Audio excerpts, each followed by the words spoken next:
Welcome back everyone to this week's solo leveling episode review. We're currently at episode 3, so let's get right into it. So in the beginning of the episode, we see this dude casually walking out of a gate slash dungeon with zero care in the world. We have no idea who he is at this point. We will further down the episode, but what was he doing in the gate? How come he's coming out of a gate and not going into one, if you know what I mean? Finally, Jin Wu and the trust fund baby, you all know who I'm talking about, they finally get the 19 raids they needed, they agreed upon. So at this point, Jinwoo and him, they don't really have to raid anymore because the goal has been reached. But ultimately, they do form a brotherhood with each other. So I guess Jinwoo really appreciates this kid, and this kid also looks up to Jinwoo. So it should be good from here on out as well. They should keep in contact and not just for the raids. We also find out that the dude that came out of the dungeon or gate has been stuck there for 10 long years.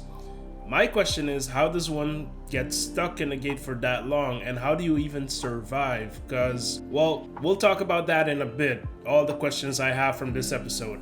It wasn't a really intense, action-packed episode like episode 1 and 2, but I got more questions than I do answers at this point. So the trust fund kid, he gets his father's approval. He gets to run the guild. However, the one condition he has is he needs to recruit son Jinwoo, which is gonna be hard because we saw that the Golden Tigers, I'm not sure what they're called, are also trying to recruit Jinwoo. So talk about leveling up, because Jinwoo was the weakest hunter of all mankind, E rank. He still is technically, but now all these S rank people, all these powerful guilds want him in their corner. So I guess strength really does conquer all. This doesn't really have anything to do with the story or the information we got, but I guess even solo leveling uses fan service.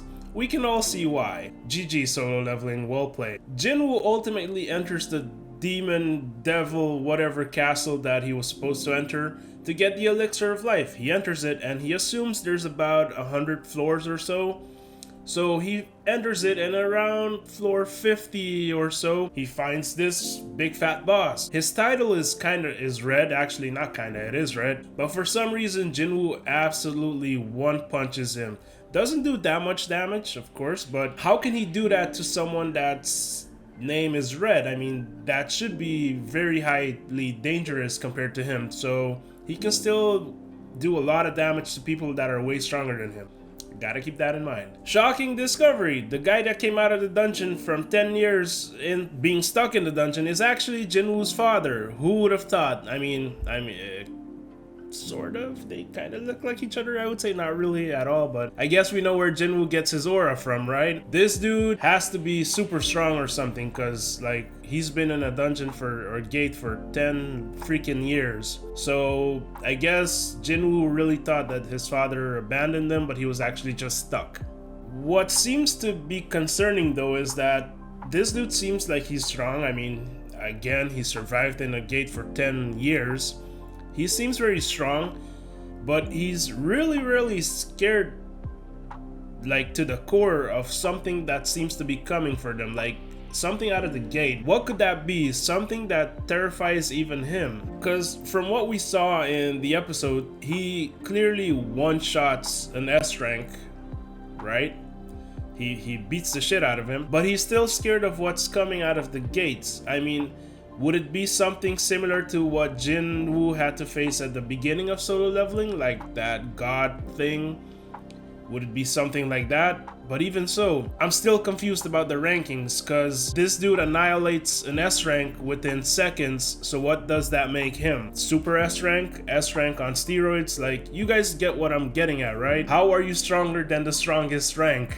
Doesn't make any sense. I'm just gonna put this scene right here real quick because I thought it was really cool how Igris is leading the pack, like he's leading Jinwoo's army of the dead. It's really amazing because it really gives that vibe that like Igris is Jinwoo's second in command, or you can say that. It's amazing. It was a nice scene. And ultimately, Jinwoo did challenge the demon castle, as I stated before. He only reached about the 75th floor of the 100 that he assumes there is, and he got 2 out of the 3 items he needs to build the elixir of life thing for his mom, of course. Can you imagine that? He gets the 3rd item, heals his mom, that comes from the gate. It's gonna be one awkward or very nice family reunion, I hope. But some questions.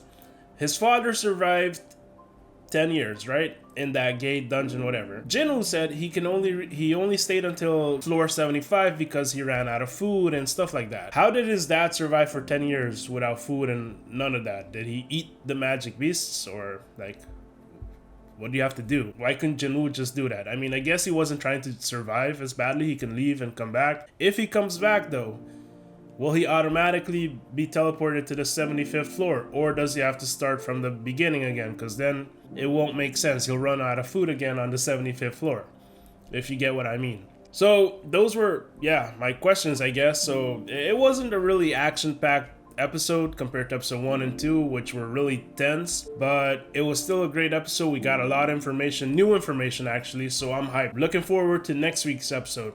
If you made it to this part of the video, please leave a thumbs up, comment your thoughts down below about anything that I talked about. What do you think his Jinwoo's father ranks at? Where is, I mean, he's definitely stronger than an S rank, but where exactly do you think he ranks? And of course, if you're new to the channel and you think the video was good, you learned something new, it was a little entertaining for you, please consider subscribing as well. See you on the next one.